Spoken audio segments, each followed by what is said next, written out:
welcome back, everyone. If you've never been to my channel, if this is the first time you're seeing my channel, I talk covered calls. I talk about my cash printing machine, covered call writing. Because for me, in the investment world, it has been a successful strategy for me. You know, for years, I used to do swing trading and trying to hit the home run.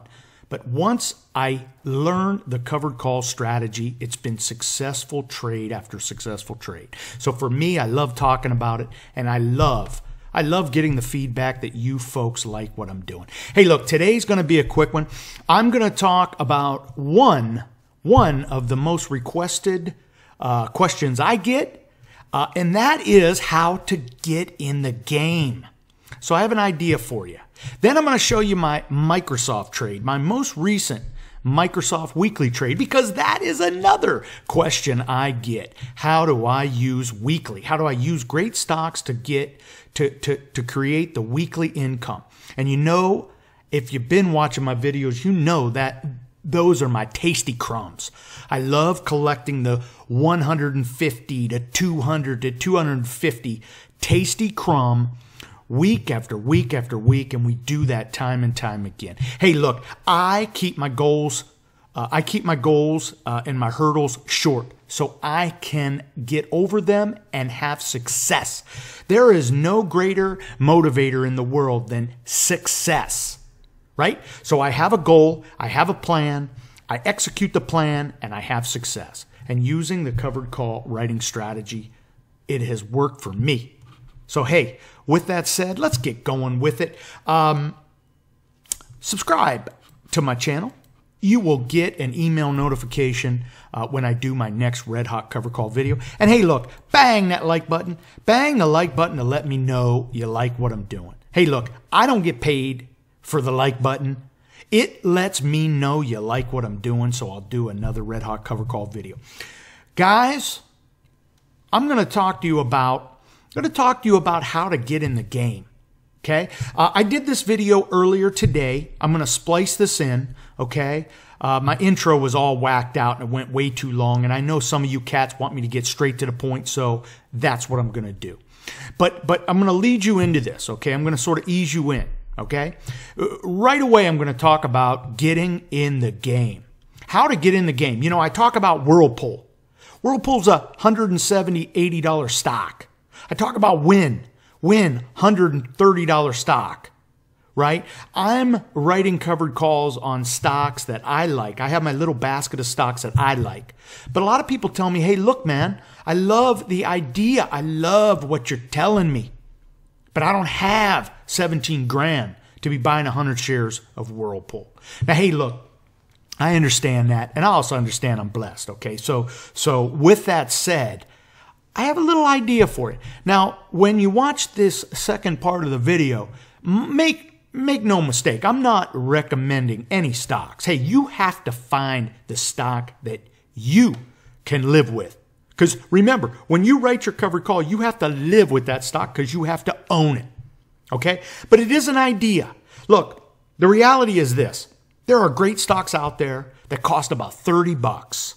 Right? They pay nice dividends, right? And they're not those, the volatility is not so much that you're overreaching for risk, overreaching with risk, grabbing the higher premium. We can use great stocks, great legacy companies. And I'm going to show you an example of Cisco and how that is a great stock. And here's the deal.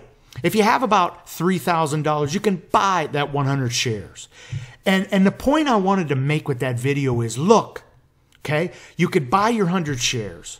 You could write your covered call, and you can go ahead and get the experience. Now, whether the stock ends above your strike price or it goes above your strike price and you have to buy it back or utilize an exit strategy, or hell, just let the trade expire. They take your shares. You get your money, you do it again. However you want to do it, it gives you a chance to get in the game. I've used that example with my poor man's real estate covered call writing. Hey, look, I can't go and buy a $500,000 house and get the experience needed because I don't have $500,000, right, to just go willy-nilly buying houses. But with the covered call strategy, we can utilize the same fundamentals of buying that great stock and collecting that monthly or weekly residual income, just as those real estate investors collect that monthly residual income through their renters. Okay? So if you have just a minimal amount of money, $3,000, $4,000, you can get in the game, get the experience needed. Because for me, 2 years ago, when I did my first covered call, that's when it just hit me with a flush of information, and I immediately learned the strategy. Hey, I'm just like you.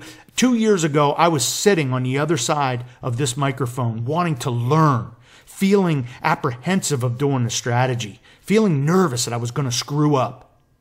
But once I did it and I had success, man, it hit me, and you just learn. You learn, and then as you learn, you get better, right? So, hey, look, I want you to join that video. And, hey, for some of you that want to hear about how I handle my weekly, well, with the Microsoft trade, I want to add one more thing on the Microsoft side. One of the things that I've done, I've figured this, okay, because this question comes up too. I've figured week over week, if I buy Microsoft or the stock or the stock that I choose, and I choose Microsoft here, if I buy the stock and the stock goes above the strike price and I have to buy back the option and sell another option, okay? My take is this. Over the course of a year, my feeling is that the weekly income, I'm going to be able to make that 1.5% every 10 to 14 days. So my weeklies really are more like 10 to 14 days. And if I can do that 25 times a year, it's all going to work out to where I'm bringing in about 1% per trade. So if that's 25 trades, that could be 25% cash on cash just with my Microsoft trade. Now, my idea is I do it with 3 and 4 stocks. We do this 10 and 12 times a month. So you could see when I show you my spreadsheet, you can see how this starts to add up. So, hey, look, I want you guys to enjoy the next part of this video. And hey, look, hit that subscribe button. Let me know you like what I'm doing. And hey, enjoy. Let's move on. Let's talk about an idea. Okay, I'm not recommending this stock, all right? But this is going to be brief. Look, you can find a lot of great companies that are under $30, $35. All you need is 100 shares to write a covered call. You need experience. And a lot of people talk about buying that $10 stock, that $20 stock, because 100 shares cost you $1,000, right? How about let's use a great company, $30 stock, that's $3,000. Again, I'm not recommending this stock, but this is just me thinking out loud. Cisco Systems, one of those great legacy technology companies. They've actually had a rough go of it of late, but I love Cisco. They pay a 3 to 4% dividend. Been around forever, right? They're a tech company, so they do have some juicy premiums. But Cisco is one of those great companies that I might use to get my feet wet. Right? Pay the $3,100. Then I pick a lot of what we've been talking about. I pick a 1 month out of the money strike, or maybe even at the money strike, right? Pick up 71 cents there. You could practice the various exit strategies once you get in the stock. Maybe it doesn't hit the strike price of 31. You can let it expire. You can, write another one. Maybe it ends above 31. Then on the day of expiration, if they haven't assigned your shares, you could buy back the option, write the next one. Just making sure you understand the process, obviously. But this is an example for me of a great legacy type company. Not as volatile, right? Not as volatile, but you can really get your feet wet. Again, I'm not recommending Cisco. It would fit my investment risk profile, maybe not yours, but again, it's about getting experience, man. We learn so much once we get the experience. Again, I go back to that story where I tell you that, man, I could tell you all day how to ski down a mountain, but until you ski down a mountain, you don't know how to ski down a mountain, all right? But the minute you do, you gain such a wealth of knowledge in that first time, right? And we build off of that. All right, guys, let's jump into my final bit of information here. We're going to talk about my Microsoft trade, and hopefully this loads up quicker than that. A lot of people ask me about my Microsoft trade. It is a weekly trade, and it's right here, okay? So the setup is simple. It's a weekly, and in this case, it was a 10-day trade. So what's the idea here? What's the idea? The idea here is I'm going to buy Microsoft. I'm going to sell the, probably not the immediate week, right? It's going to be 1 week later. So really it's more like a 10-day or a 2-week trade because that's where I'm going to be able to get a decent premium. Now, what am I looking for? I'm looking for crumbs. Your 40 cent, your 50 cent, your 60 cent, right? And look, the paycheck is going to be about $225. Now to some, they're like, hey, it ain't worth it to me. To me, no way. I do that time and time again. It starts to add up. And if I'm making that 1.4% every 10 days, you do the math based on a year. Okay? So that's a crumb to me. I love it. So the setup is this. I bought it at 69. Okay? I bought it at 69 back here. We're looking for that crumb. Sure enough, for this crumb, I got 49 cents. For a $69.50. So the idea here is simple, okay? Oh, by the way, that was an added bonus. Over here, right? Over here is where it's going to expire, right? I am going to hold it through the dividend. So this 49 plus this, if my shares are not assigned, that makes for a decent premium for just holding it for 10 days. So I love this setup. Again, I love Microsoft. So look what happens. It starts to rally, right? It starts to rally. We have a couple bad days in the market. It starts to sell off. I end up buying that option back for 3 pennies. I gave away some premium. Sure. Oh, there it is. I gave away 3 pennies in premium. That's all right. Got paid whatever that was. 49 plus 3 would have been more. That's the actual profit. I take that off the board. Profit in the pocket, and look what I do up here. I write another covered call, right? And now we're just going to keep doing it time and time again. That's the idea. The idea is we're going to keep writing. We're either going to use an exit strategy if it goes above the strike price. If it dips under, we're going to let it expire. We're going to write another covered call.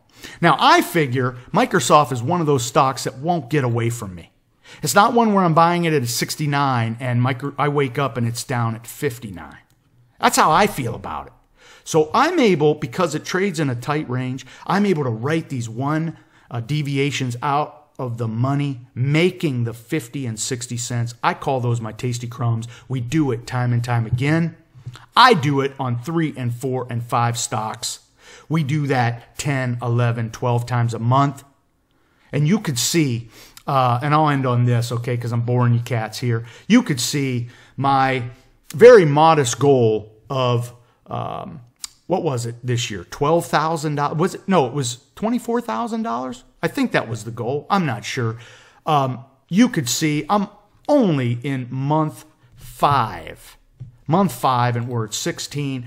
I've sort of done the math. Once all of my contracts end by the end of June, that'll put me near the 20,000 mark. Halfway through the year, we're on track. And I know, God willing, we don't know what happens, but boy, I'm on pace to destroy my very modest $24,000 goal. And hey, look, it's very important that you have a goal. Let's have a goal. Let's achieve the goal by executing our plan, right? But again, we take baby steps in this.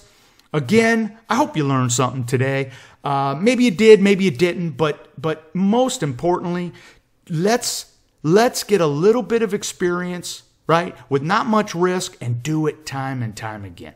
Hey, look, bang that like button. Let me know you like what I'm doing. And until next time, I hope all your covered calls are profitable. All I see is signs, all I see is dollar signs.